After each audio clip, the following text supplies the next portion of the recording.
Hello दोस्तों, welcome to exam IQ. जानते हैं परीक्षा की दृष्टि से महत्वपूर्ण आज 8 नवंबर 2023 का महत्वपूर्ण करंट अफेयर। शुरुआत करते हैं आज के मोटिवेशनल थॉट से।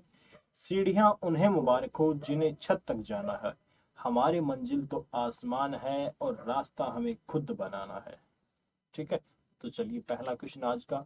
हाल ही में विजाग नेवी मैराथन का आयोजन किस राज्य में किया गया है? विजाग नेवी मैराथन, थोड़ा सा तो हिंट आपको मिल गया कि नेवी मैराथन है। नेवी, नेवी से रिलेटेड है, तो नेवी किस में हो सकती है? ऑप्शन बी बड़ा टिपिकल है कि चारों ही तटीय राज्य हैं। तो इसका सही जवाब हम आपको बता दे रहे हैं, आंध्र प्रदेश। ठीक है, इसका सही जवाब क्या है? आंध्र प्रदेश। आइए डिटेल में जानते हैं विजाग नेवी मैराथन क्या है। 2000 नवंबर 2023 में विजाग नेवी मैराथन का आयोजन आंध्र प्रदेश में विशाखापट्टनम में किया गया।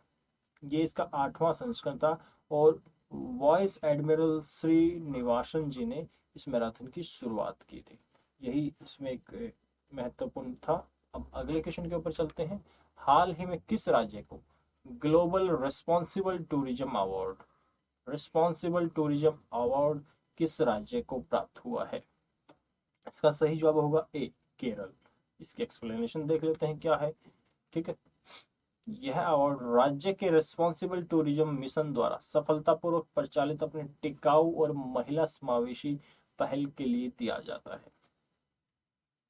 केरल को ये जो अवार्ड प्राप्त हुआ है किस में हुआ है? Best for local sourcing craft and food श्रेणी में यह अवार्ड प्राप्त हुआ है। और ये अवार्ड दिया किसके द्वारा दिया जाता है?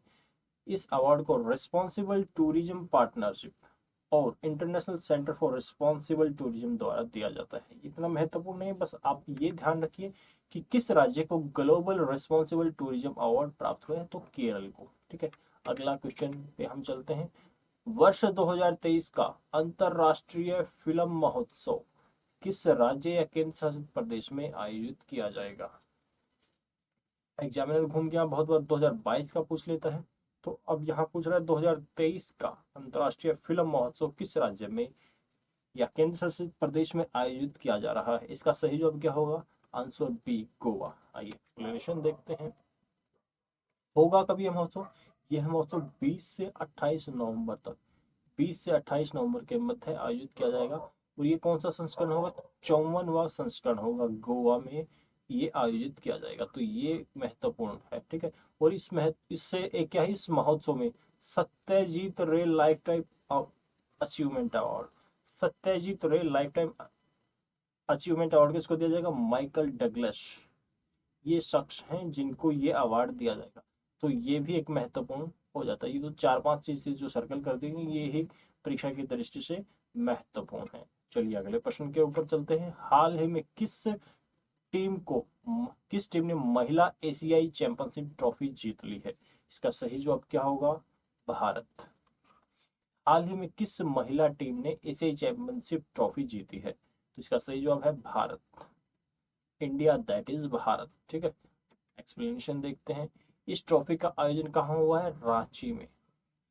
रांची में हुआ और स्टेडियम क्या है? मरंग गोमके जयपाल सिंह मुंडा एस्ट्रोट्रॉफ हॉकी स्टेडियम, यहाँ पर ये आयोजित हुआ। मुकाबला किस किस के बीच हुआ था? भारत और जापान के मध्य हुआ था। तो जापान को हराकर भारत ने जीता। भारत ने दूसरी बार, पहली बार नहीं है, दूसरी बार इस चैंपियंस ट्रॉफी जीती है। इससे पूर्व पहले कब जीता था? इससे पहले जीता था 2016 में। ठीक है, और प्लेयर ऑफ द टूर्नामेंट का अवार्ड ये भी एक महत्वपूर्ण है। सलीमा टेटे को प्लेयर ऑफ द टूर्नामेंट का अवार्ड दिया गया है। ठीक है, चलते हैं अगले प्रश्न के ऊपर। क्या है? हाल ही में गाइडेड मिसाइल विध्वंसक युद्धपोत सूरत, क्या है सूरत? गाइडेड मिसाइल विध्वंसक युद्धपोत सूरत का अनावरण किया गया है। इसका अनावरण किसके द्वारा किया गया है? 4 ऑप्शन है। ए राजनाथ सिंह, अमित शाह, द्रौपदी मुर्मू और भूपेंद्र पटेल। तो इसका सही जवाब क्या होगा? भूपेंद्र पटेल। तो भूपेंद्र पटेल हैं कौन? भूपेंद्र पटेल हैं गुजरात के सीएम। सीएम कहाँ के? गुजरात के। गुजरात के सीएम हैं भूपेंद्र पटेल। आइए इसका एक्सप्लेनेशन देख लेते हैं। ये एक प्रोजेक्ट 15B है। प्रोजेक्ट 15B के तहत विध्वंसक युद्धपोतों का निर्माण किया, जिसमें कुल 4 युद्धपोतों का निर्माण किया जाएगा। ये चौथा है और अंतिम युद्धपोत है। आप लोगों के लिए प्रश्न यह है कि जो पहला, दूसरा और तीसरा क्या था, अगर आपको जानकारी है तो उसको कमेंट बॉक्स में नीचे जरूर बताएं। ठीक है। सूरत श्रेणी का निर्माण किया जा रहा है। ऑपरेशन प्रोजेक्ट 15B के तहत 4 का निर्माण किया जाएगा। ये चौथा और अंतिम है। इसका अनावरण किसने किया? भूपेंद्र सिंह पटेल, गुजरात के सीएम के द्वारा। चलिए अगले प्रश्न की तरफ चलते हैं। हाल ही में किस मंत्रालय द्वारा महिलाओं के लिए पानी और पानी के लिए महिलाएं अभियान की शुरुआत की है? महिलाओं के लिए पानी और पानी के लिए महिलाएं की अभियान की शुरुआत किस मंत्रालय के द्वारा की गई है? इसका सही जवाब होगा केंद्रीय आवास एवं शहरी मामलों की मंत्रालय। ठीक है, आइए इसके एक्सप्लेनेशन देख लेते हैं। ये किसके तहत जारी हो रहा है? इस मिशन को अमृत मिशन के तहत। अमृत मिशन किसके लिए था? शहरों के नवीकरण से रिलेटेड। ठीक है, तो अमृत मिशन के अंतर्गत ही है। अभियान का आयोजन कब होगा? 7 से 9 नवंबर के बीच होने वाला है। बस यही ध्यान रखना आप लोग कि महिलाओं के लिए पानी और पानी के लिए महिलाएं अभियान किसके द्वारा संचालित किया जा रहा है? केंद्रीय आवास एवं शहरी कार्य मंत्रालय और अमृत मिशन के तहत। ठीक है, चलिए अगले प्रश्न की तरफ चलते हैं। हाल ही में ऑस्ट्रेलिया भारत शिक्षा एवं कौशल परिषद की बैठक किस शहर में आयोजित की गई है? ऑस्ट्रेलिया भारत शिक्षा एवं कौशल परिषद की बैठक किस शहर में आयोजित की है? इसका सही जवाब होगा सी, गांधीनगर। देख लेते हैं इसके एक्सप्लेनेशन। कब हो रहा है ये? एक तो ये ना प्रथम बैठक है, भारत और ऑस्ट्रेलिया शिक्षा और कौशल परिषद की पहली बैठक है। ठीक है, बैठक का आयोजन गांधीनगर में हो रहा है। यही महत्वपूर्ण है इसमें, बाकी ऐसा कुछ महत्वपूर्ण है नहीं। तो चलिए अगले प्रश्न की तरफ चलते हैं। हाल ही में सुल्तान जोहर कप का खिताब किस देश की टीम ने जीता है? सुल्तान जोहर कप का खिताब किस देश की टीम ने जीता है? इसका सही जवाब होगा ए, जर्मनी। देखते हैं इसके एक्सप्लेनेशन। सुल्तान जोहर क्या है? हॉकी का टूर्नामेंट है। ठीक है, आयोजन कहाँ हुआ? मलेशिया में। 11वां इसका संस्करण था। फाइनल मैच ऑस्ट्रेलिया और जर्मनी के मध्य हुआ। ऑस्ट्रेलिया और जर्मनी के मध्य हुआ तो जर्मनी ने ऑस्ट्रेलिया को हरा दिया और भारतीय जूनियर हॉकी टीम ने पाकिस्तान को हराकर कांस्य पदक जीता। एक ये भी थोड़ा सा इंटरेस्टिंग और मुख्य बात हो जाती तो वो भी आप लोग देख लें। अगले प्रश्न की तरफ चलते हैं। हाल ही में जारी Asia Pacific human development report के अनुसार भारत में कितने सबसे अमीर व्यक्तियों के पास देश की आधी से ज्यादा संपत्ति है? इसका सही जवाब होगा 10%। हाल ही में एक रिपोर्ट जारी हुई कि जो भारत की जो कुल संपत्ति है ना, उस कुल संपत्ति में से 10% अमीरों के पास ही, 10% व्यक्तियों के पास ही देश की आधी से ज्यादा संपत्ति है। ये देखिए कितना भेदभाव वाला ये चीज है। ये रिपोर्ट किसने जारी की? यूएनडीपी के द्वारा, संयुक्त राष्ट्र विकास कार्यक्रम ने जारी की है। इसके अनुसार तो ये क्या कर रहा है कि भारत एक ना विकसित देश हो चुका है। उच्च आय वाले देशों में भारत शामिल हो चुका है, उच्च आय वाले में।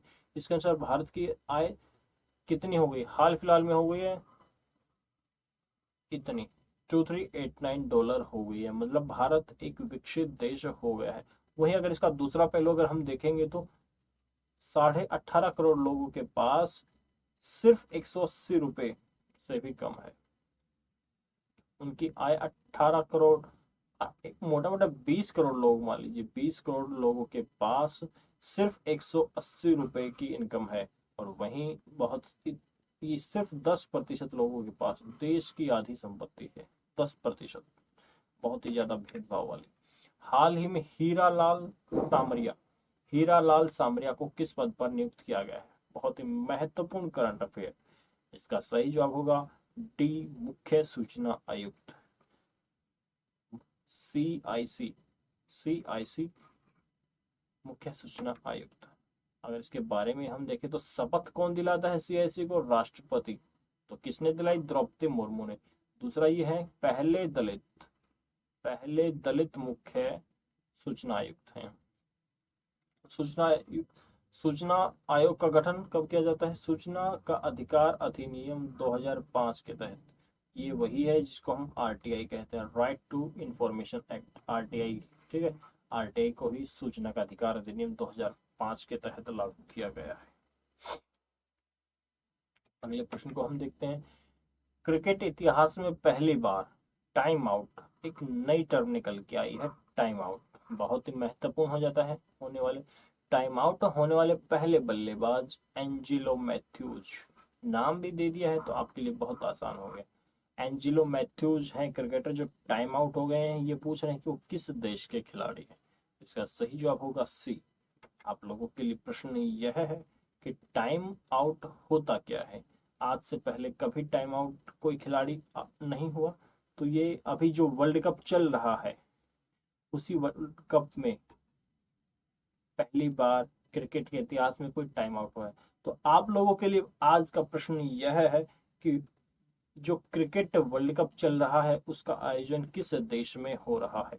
ठीक है, तो जल्दी से जल्दी कमेंट करके बताइएगा। और ऐसी ही प्यारी करंट अफेयर्स के साथ, आपके एग्जाम्स में उपयोगी करंट अफेयर के साथ मिलते हैं कल। तब तक के लिए thank you, take care, bye bye.